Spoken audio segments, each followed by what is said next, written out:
A sociedade civil, no dia 12 de junho, comemora o Dia dos Namorados.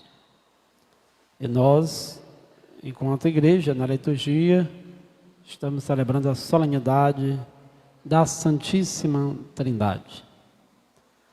Quando alguém se enamora, quando as pessoas estão apaixonadas, elas oferecem o que tem de melhor para a pessoa amada. Quantos presentes as pessoas trocam no dia de hoje? Quando nós amamos, nós damos o melhor para a pessoa. Mas não é apenas o melhor do ponto de vista de presentes materiais.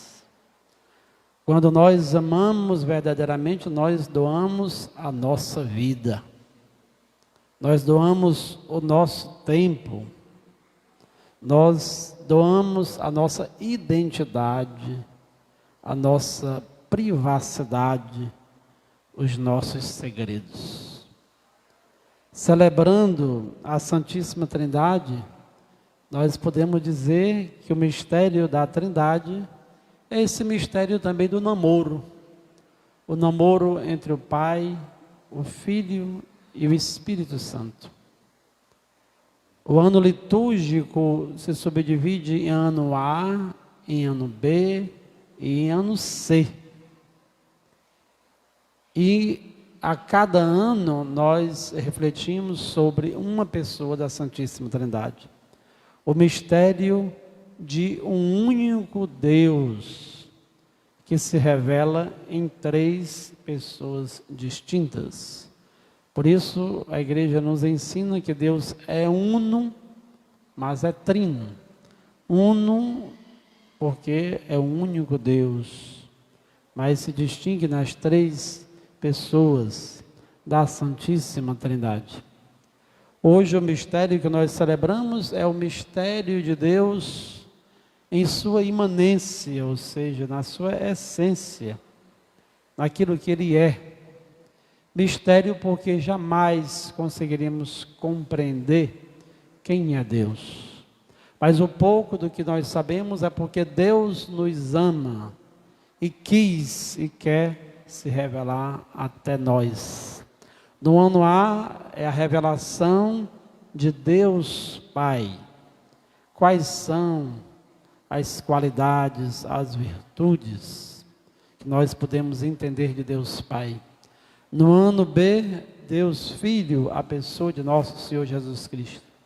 E neste ano C, nós refletimos sobre a pessoa do Divino Espírito Santo, que já refletimos algumas qualidades no domingo passado, por se tratar do domingo de Pentecostes.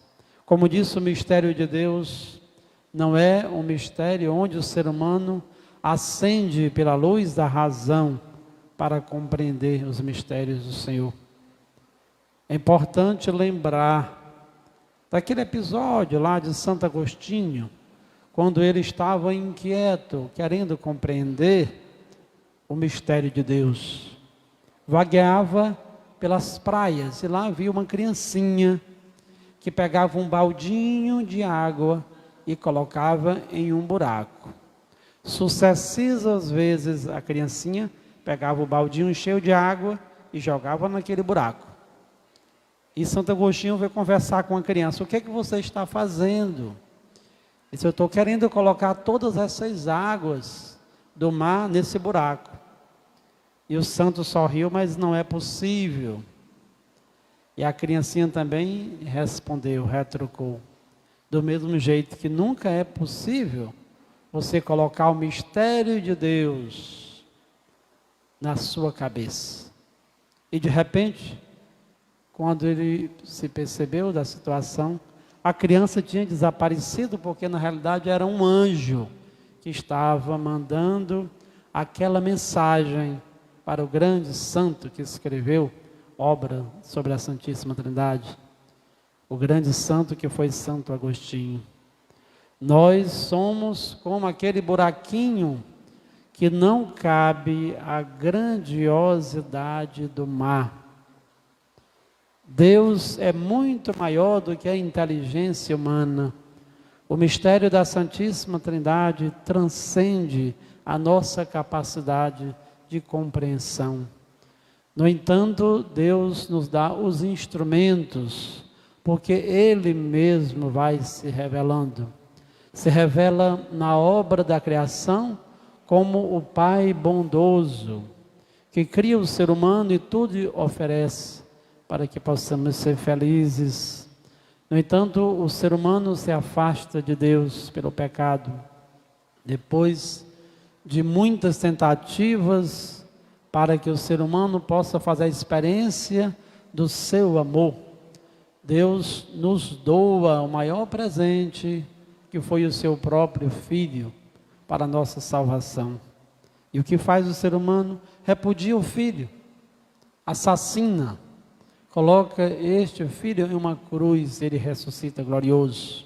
Mas Deus não se cansa, porque Deus ama até o fim e nos manda outro presente, o Espírito Santo, para nos santificar, para nos guiar, para nos iluminar, para nos consolar nas nossas dores, para nos defender nos momentos mais difíceis. Por isso que Ele é o nosso advogado, o Paráclito, o Consolador.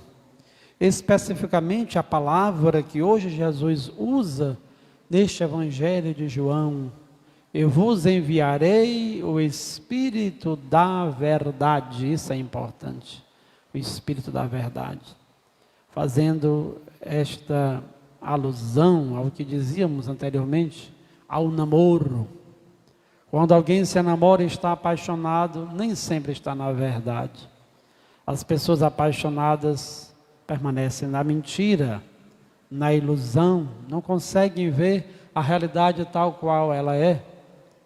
Muitas das vezes as pessoas veem a outra de uma forma maquiada, de uma forma ilusória. Só veem qualidades enquanto a pessoa tem tantos e tantos defeitos. O Espírito da verdade nos tira do engano. Quando as pessoas estão no namoro, estão no engano. Quando vão morar debaixo do mesmo teto, aí é a hora da verdade. Aí a pessoa vai ver quantas e quantas limitações existem na vida daquela pessoa e também existem na nossa vida. O verdadeiro amor também perdoa, porque amor é doação. O Espírito da verdade nos tira do verdadeiro engano, que são as ilusões da vida, dos vícios das nossas relações, das limitações humanas. Por isso que nós devemos clamar pelo Espírito da verdade. Por que nós nos perdemos na vida? Pelos enganos das paixões, do dinheiro, das riquezas, das falsas emoções, das falsas seguranças humanas, porque estamos e somos reféns do espírito das trevas, do espírito da mentira, do espírito do pecado. Muitas das vezes deixamos de adorar o verdadeiro Deus para nos rendermos ao príncipe deste mundo, ao diabo, ao demônio, ao Satanás, através das mesmas tentações que Jesus sofreu lá no deserto. Hoje supliquemos o Espírito que conduziu Jesus ao deserto, este Espírito que o fortaleceu diante das tentações, esse Espírito que foi derramado no Pentecostes, como o Espírito da verdade. Quem está no engano, quem está nas trevas, quem está nos vícios, não permite escutar uma palavra de sabedoria, uma exortação, um conselho. Tem gente que se zanga: eu não estou pedindo conselho. Se conselho fosse bom, ninguém dava e vendia. Conselho é como um café, toma quem quer. Tem gente que diz assim, porque a pessoa continua iludida com o espírito da mentira. Espírito de luz, espírito de sabedoria, aquela mesma sabedoria personificada lá no Antigo Testamento, no livro de Provérbios, esta sabedoria que já representa, enquanto prelúdio, o Espírito Santo de Deus, que nos coloca na verdade, que nos faz compreender o quanto nós somos pequenos, vulneráveis e frágeis, e o quanto precisamos da graça de Deus na nossa vida. O Espírito que ilumina, o Espírito que nos mostra os verdadeiros caminhos, o Espírito de Deus que nos dá fortaleza para que possamos sair das armadilhas, dos vícios, dos pecados, das limitações, inclusive das relações humanas, relações que são doentias, que são tóxicas, que não nos fazem crescer, que não nos dão a liberdade e a felicidade dos verdadeiros filhos e filhas de Deus.